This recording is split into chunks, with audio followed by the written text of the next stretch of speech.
Hey everyone. Well, it is Thursday, and that means in our weekly series, we are going to invite Matt Seamus back to the show and have a discussion. If you remember, we had a conversation with Matt 2 weeks ago, and he's like, "I am moving today." So let's catch up with Matt and see how that went. How you doing, Matt? I'm doing great, Michael. How are you? I'm doing very well. So you had a big move. We took a week off. Just tell us how it went, and we'll jump into some topics. We moved. Move was successful. This is the first time I have moved with children, and I had a couple complications to the move. Two toddlers. My wife is about 7.5 months pregnant, Oh my God.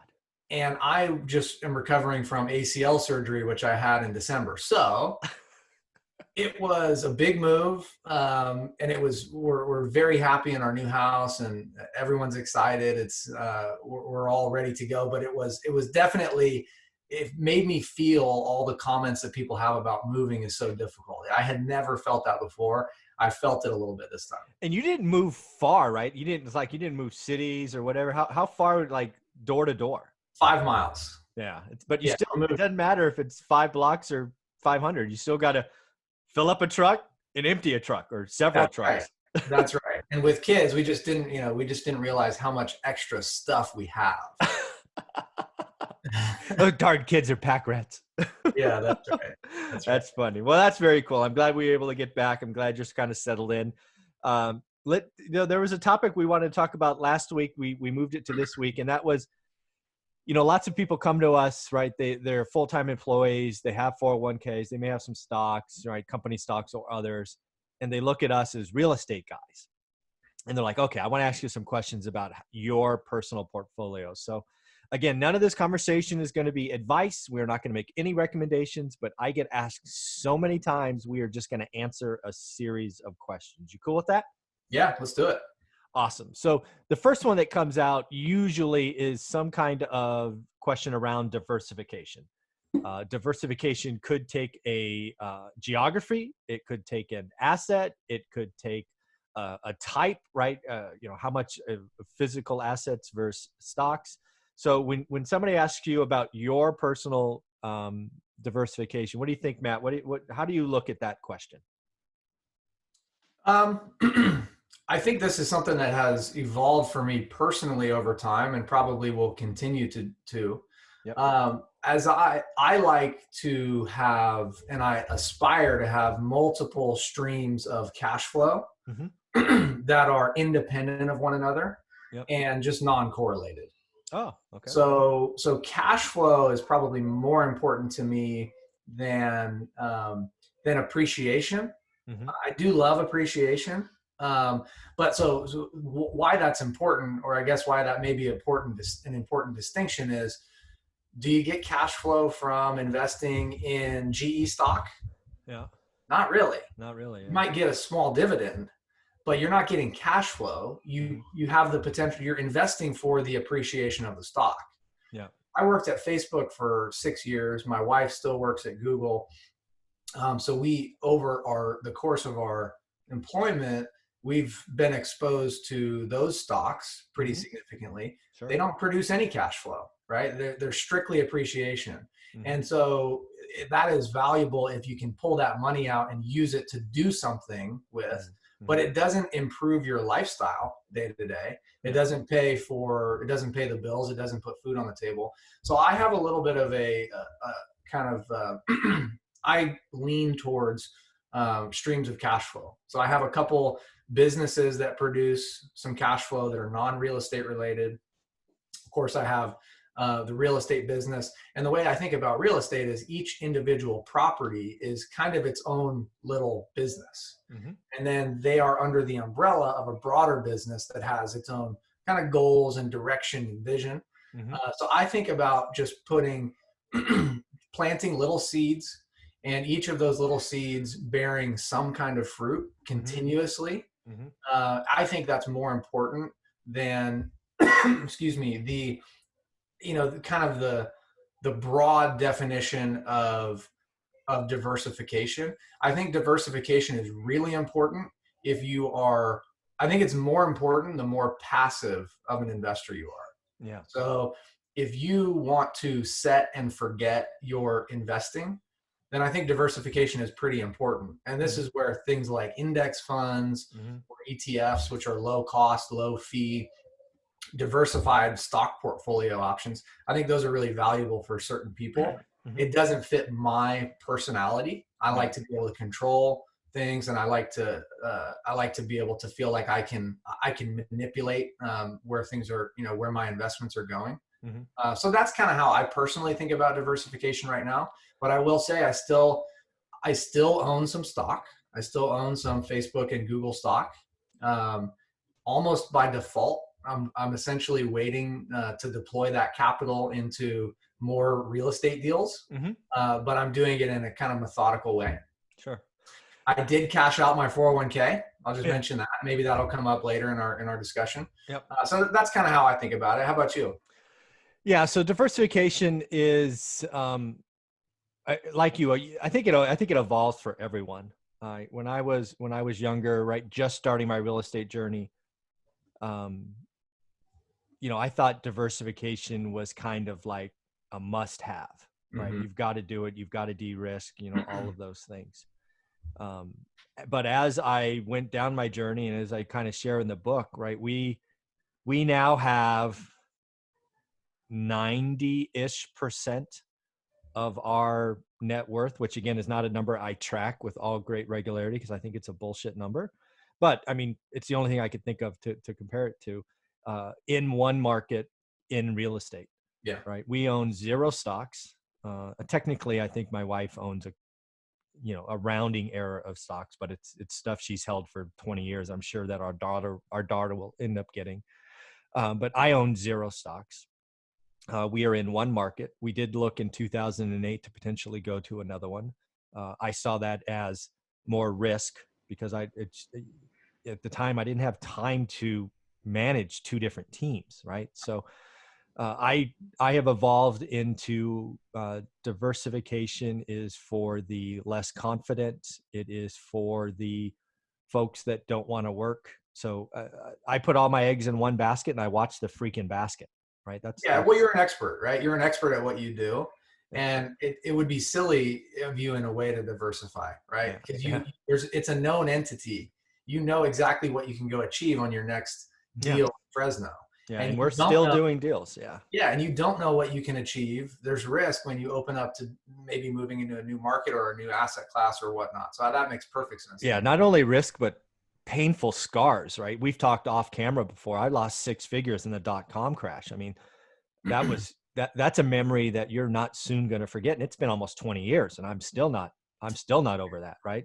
There's market risk, sector risk, stock risk. I am either too stupid or too lazy to manage all of that stuff in stocks. Just not going to happen. Right. So, I do not touch stocks, won't touch stocks. I did buy a couple of stocks when the market rolled over to like 6,000, but I was in and out in less than a year, right? Like I bought Ford and I bought Citigroup, I think, and made some nice money. But other than, totally being on sale, I haven't owned a stock for a long, long time. So that's me. I'm again, this is not advice. This is answering the question. I think doing what I do for most people is a mistake.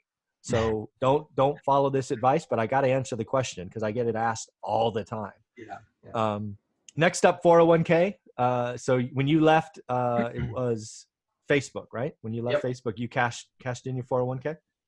Well, I did. And that was, that was a decision to basically a 401k. The way that I think about this is a 401k has very limited, I have very limited options as to where that money is invested. I basically get the 10 or 20 different fund options that Fidelity or Vanguard provide. And they take fees on top of things. And it just doesn't, that doesn't feel great to me. I wouldn't take my cash and go put it into any of those funds. Right. So why then would I choose to take my retirement money and put it into those funds? Yep. That was kind of like the first layer of kind of critical thinking. And then the next layer for me has been, when I'm 65, am I going to need this money? I can sure use it right now. Yeah. Hey, amen to that. I can sure use it right now to advance my business, to invest in more real estate. And so what are the tax implications? What are the trade-offs of doing that? You do incur a penalty. Sure. If you're a real estate professional, you can use if depending on the amount. This is getting into tax discussion. So another caveat: I am not a tax professional, but to my knowledge and understanding, if you're a real estate professional, you can when you cash out a 401k, that becomes income earned in the year you cash it out. So let's say you cash out $100,000 of your 401k. Yep.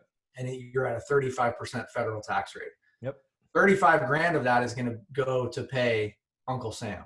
Sure. If you're a real estate professional and if you have $35,000 or more in depreciation or losses that year, you can essentially wipe out that liability, that federal tax liability with the depreciation, and keep 100% of that $100,000 you cashed out.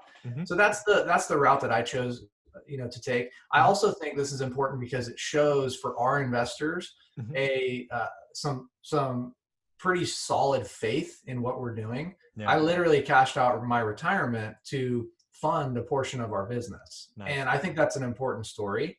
And so I chose to do that. I don't recommend that to everyone else, but I do think it's worth considering if you're serious. Yeah. So let's talk about 401k from my perspective, because again, right, I've already admitted I'm not a stock guy. So first and foremost, I contributed to my 401k when I was an employee. However, I did it maybe different than most. I would only contribute up to whatever the company matched. Right? If they matched $6,000, I put in $6,000. If they matched $12,000, I put in 12, whatever it was, because I had several different companies and they changed the rules all the time. But I figured, hey, if I can get a guaranteed 100% return on my money, why not? Right? That's tough to do. So that's the first thing I did. Second thing I did while employed, once I exceeded the $50,000 mark, I borrowed against my 401k every year. That's a great point. To buy something. I did that too. Right. So every year, right, I would, you have to check with your provider and check out all the rules and blah, blah, blah, blah, blah. Again, this is just what I did. It is not advice. So every year I would borrow from my 401k, let's just say 20 grand, and I would do a 12-month payback. Right. So I basically funded 6 or 7 acquisitions from my 401k. Right. So awesome. that is something I did. And I paid myself back, right? And you got a little interest and blah, blah, blah. But again, I saw it as borrowing money that had 100% return into an asset that allowed me to get more, right? So it was kind of like I saw it as a no-brainer. Others can argue, but that's what I did. And then the day I left, I cashed in my 401k. I had no interest in leaving it in stocks that I don't believe in. I was no longer getting the company match. I was fine paying the taxes. And oh, by the way, the penalty. Yes, I had depreciation. Yes, I was a real estate professional. So a lot of that was shielded, but you still pay the penalty, which I think was 10% or so. But I had no interest. I had no interest in having a 401k when I retired. I wanted to own a bigger pile of real estate. Again, I am not diversified. I understand that. This is not advice. Don't do what I'm doing. But you guys keep asking me what I'm doing. So that's what I did. So my 401k probably bought us 20 units, right? Probably 7, 8 houses in an apartment building. So that's what we did with our 401k. Pretty amazing. I love that. I love the borrowing. We did the same thing. And you know what, something that you said, sorry, let me get my kids are trying to come have a meeting with me. That's okay. I have to go lock that door. But one thing that you said that really resonated with me was that I actually have never heard someone, a real estate professional, say, man, I wish I didn't cash out my 401k to buy more real estate. Yeah, I've never heard that either. Purely anecdotal, right? And it's not, don't take that as scientific fact, but I've never heard anyone say that. I've never heard. Yeah, I'm guessing somebody that cashed out in 2008 might say it was a bad idea, but. Okay. Yeah. That's pretty funny. So you could actually show your kids on camera. Well, I don't know. The wife may not like that. Anyways. No, they're just teasing right at the door. They're like, just let me know they're there. Yeah. Hi, Dad. I'm here. Oh, that's funny. So since we talked about the 401k, let's get the stock market question out of the way. It sounds like you own some stock in companies that you used to work at still. Have you bought other stock? No, I haven't. They're the kids. That's okay. I haven't. So no, we've stuck with the company stock. Okay. We haven't bought anything further. There was a period of time when I was younger and I was in investment banking and I was more interested in stock market investing and kind of trading. Mm-hmm. But I realized I never felt like I had enough information to understand what I was buying. Yeah, as far as stock market goes, my story is pretty well documented out there. We were day traders like everybody else in the .com era. We made 6 figures and then we lost 6 figures, and I couldn't tell you where it went. It was so painful that it is moved me away. I did spend a little bit of money during the absolute bottom of the market on solid blue chip companies. That was okay, but I will be fine never ever buying a stock the rest of my life. Yeah. Right. The only thing I watch the stock market for, because I do a daily video, right, called the Daily Millionaire News. I look every day still, but what I am looking for is 2 things. I think the market is a great indicator for what consumers, investors, are thinking, right? Are they being greedy, i.e. the market's raging higher, or are they afraid? And the reason I want to follow that is because my biggest competitor for real estate purchases is owner occupants. Yeah. Right. If owner occupants are afraid, if the stock market goes from whatever it is today in half in like a 7-day window, people are going to freak out. Yeah. Right. And I'm going to go, great, I'm going to buy some discounted real estate because all the buyers just went away. Their down payments are gone. I'm going to go get greedy. The other thing I watch for is cost of capital. Right. Because you can watch the stock market and get indications of, is the Fed likely to be cutting? Are they like to be raising or what's going on? So I watch the market every day.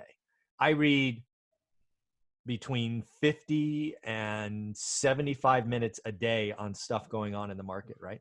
And I do that simply to figure out what the consumer is doing and what the cost of capital is doing. But I will never own another stock the rest of my life. Yeah. You mentioned financing or cost of capital. What do you use? Do you use conventional like bank financing for your rental properties? No, I have too many properties to get bank financing. But again, what I'm looking for is the consumer, what they can get. Because the thing that I track in my market is the affordability index, and that is made up of purchase price and their borrowing costs. Mm-hmm. And if I can see that ticking up, I can see that the market is getting stretched. And oh, by the way, because I watch my freaking basket, if the affordability index in my market goes below 20, I might start to sell, right? That's what saved us last time in 2008. And I'm not against repeating success. So that's why I'm doing it. So yeah, that makes sense. Yeah. Very cool. So I'm curious, what do you think about REITs?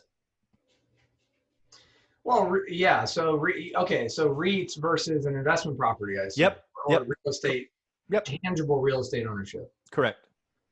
So REITs are essentially a stock that is diversified holding of real estate, mm-hmm.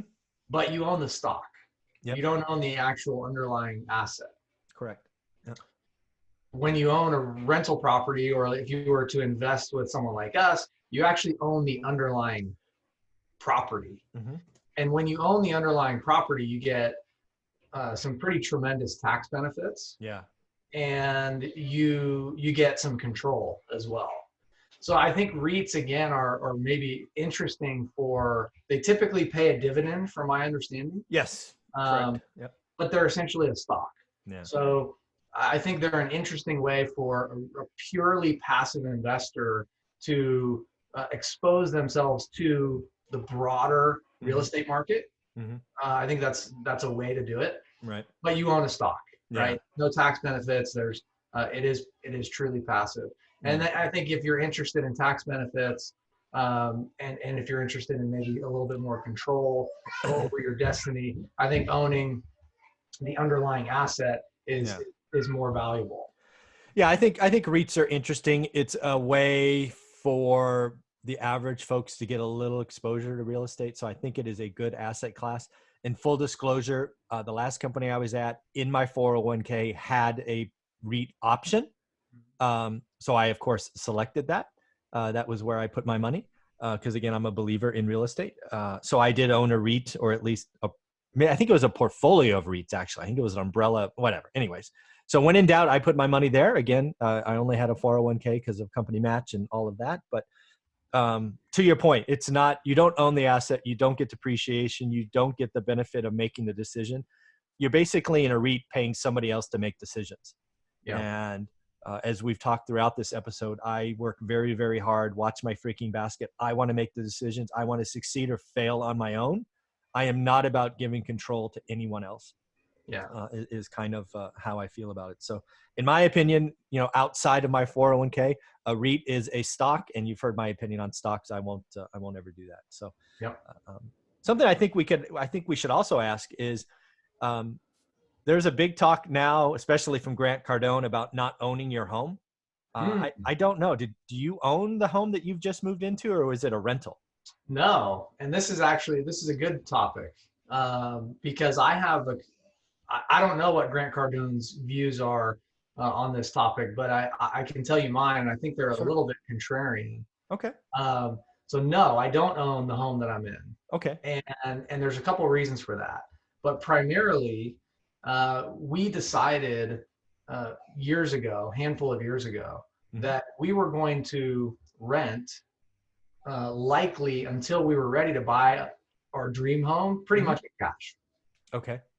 And so what we felt like was we can take some money that we have and put it into the backyard of our home that we live in, where it does nothing for us from a cash flow perspective.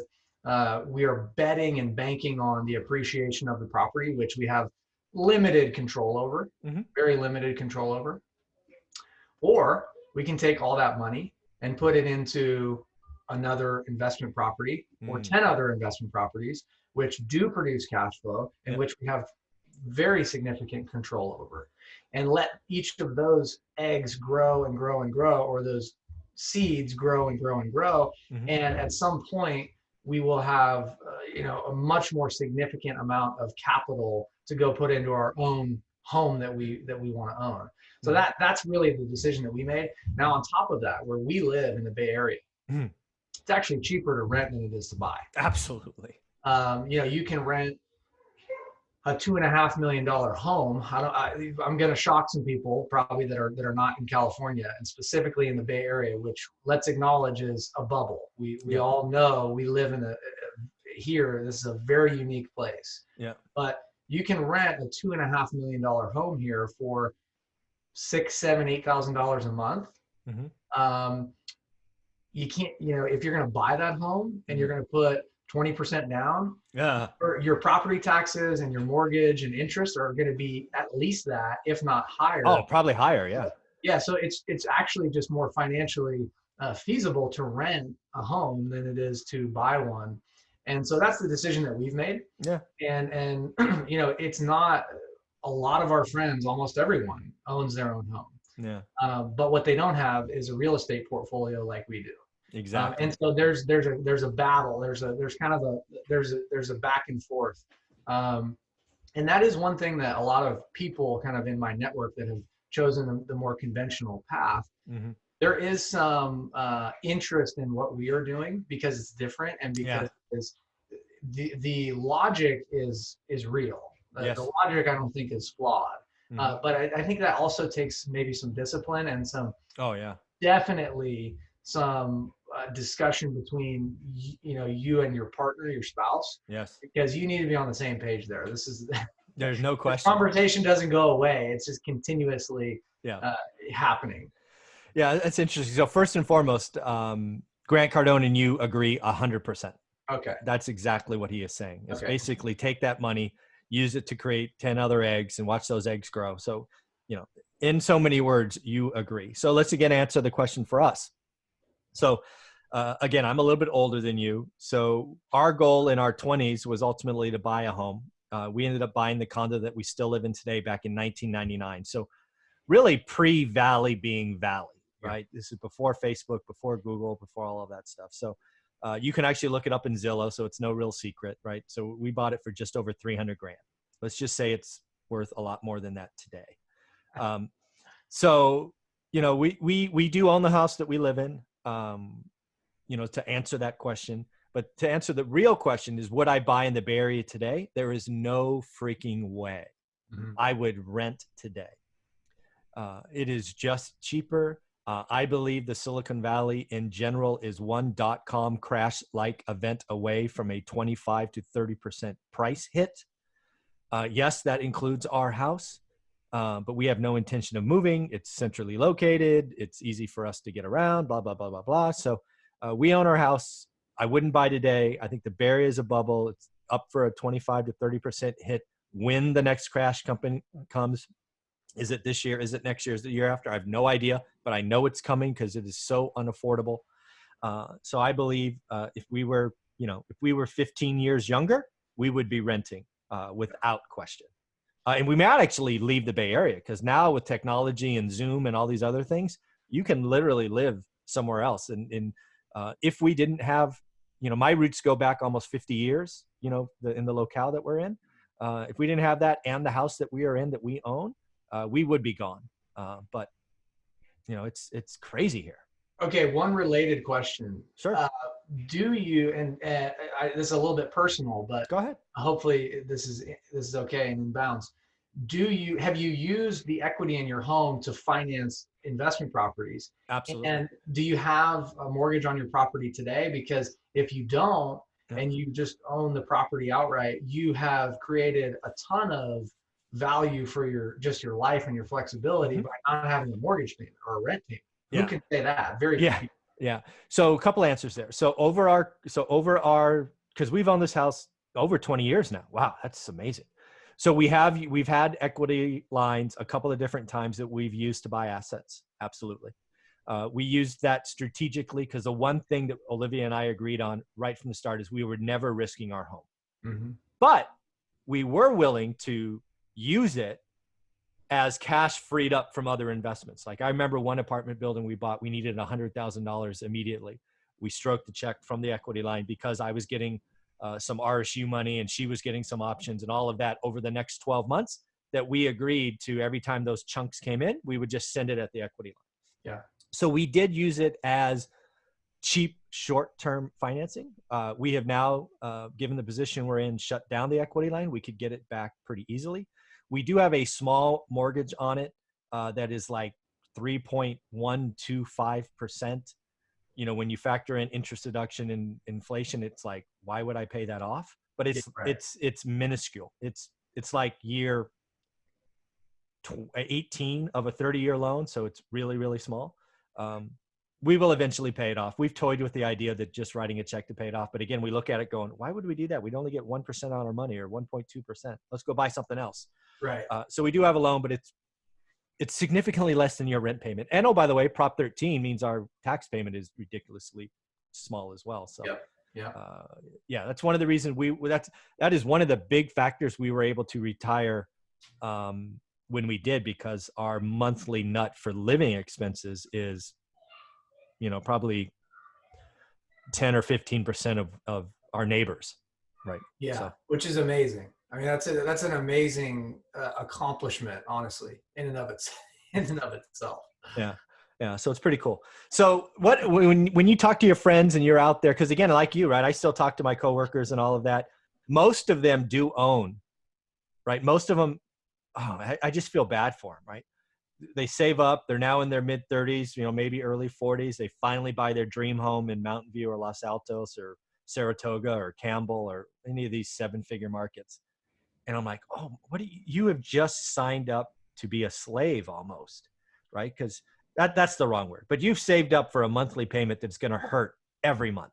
You've definitely handcuffed yourself. Yeah, handcuffed. There you go. Handcuffed yourself. Whether or not you acknowledge it or realize that you have. And let's also be honest.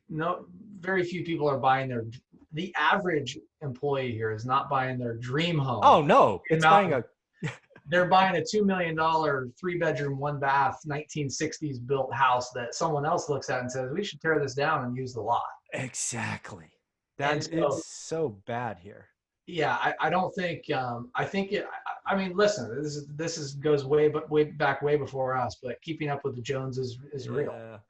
Yeah, yeah, I've talked about it a couple of different times. One of the most trying times during our financial journey is when we went to like the 5th or 6th housewarming party, right? Because we were like year 9 or 10 in our journey. It was starting to feel okay, but still the hyper growth didn't happen yet.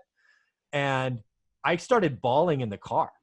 It's like, I don't know, honey, we've been sacrificing for so long. I don't know if this is working, blah, blah, blah. Did you see what they have? They just bought in Mountain View, but Los Altos schools, and blah, wouldn't that be great for Teresa, our daughter, blah, blah, blah, blah. And I lost it for, a couple of hours, because sacrifice is hard. Consistent sacrifice is hard. Yeah. And, now looking back on it, I can tell you without a doubt, it was absolutely the right choice, but I acknowledge it was hard. Yeah. So, Yeah, I think that's right. You need to have that very strong conviction. yeah, and you got to be on the same page with your significant other, right? To your point earlier, that was the only reason that we were able to do a 15-year journey that had its trying times. Is she and I talked all the time. We were on the same page at the start, and we never wavered. We had plenty of times where one of us was, flipped over, like, let's sell everything and get out. The other one was locked in. When I was upset, she was good. When she was upset, I was good. And we made it through. But man, I'm here to tell you there are some trying times. Yeah. Yeah.